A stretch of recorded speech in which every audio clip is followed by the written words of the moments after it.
अना चाट खा ले वो गोरी मटिया बाजारी द्वार के।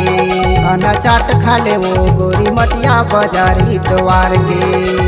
खट्टा मीठा यौ इमली के पानी, खट्टा मीठा यौ इमली के पानी, देहा तो लावो डार के। अना चाट खा ले वो गोरी मटिया बाजारी द्वार के।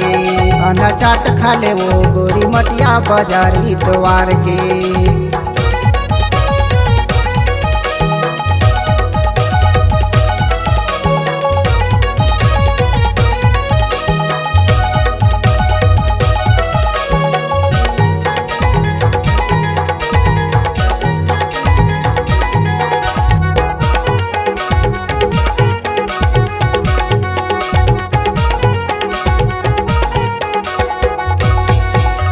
आलू कुसन के एमा डारे धनिया मिर्च मसाला, एकर जी से स्वाद पाही चाट खाने वाला।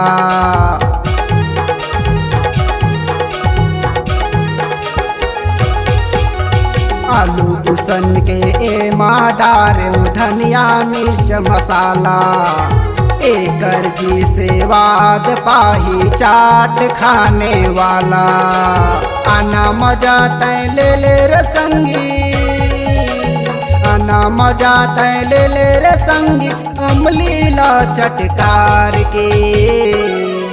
अना चाट खा ले वो गोरी मटिया बाजारी द्वार के। अना चाट खा ले वो गोरी मटिया बाजारी द्वार के।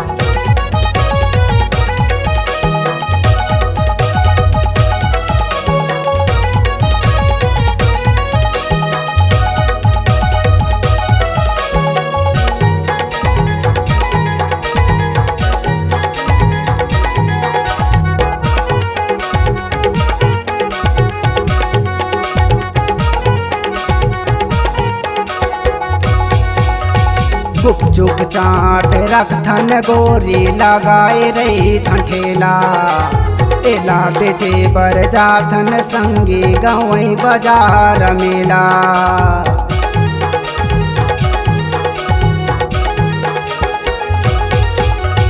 गुपचुप चाट रखथन गोरी लगाए रही ठेला, एला बेचे बर जाथन संगी गवई बाजार मेला। गोल गोल मजा ले ले वो गोरी, गोल गोल मजा ले ले वो गोरी, ले ले तय मुँह फार के। अना चाट खा ले वो गोरी मटिया बाजारी द्वार के। अना चाट खा ले वो गोरी मटिया बाजारी द्वार के। खट्टा मीठा यौ इमली के पानी, खट्टा मीठा यौ इमली के पानी, देहा तो लावो डार के।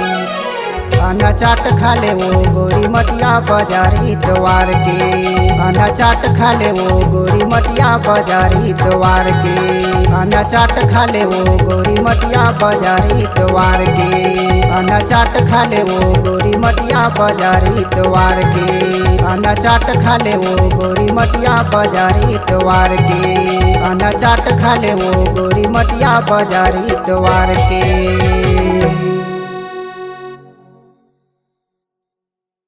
जय जोहार, जय छत्तीसगढ़ महतारी। हमर MS स्टूडियो सेलर ला लाइक कराओ, सब्सक्राइब कराओ और शेयर कराओ। जय हिंद, जय छत्तीसगढ़।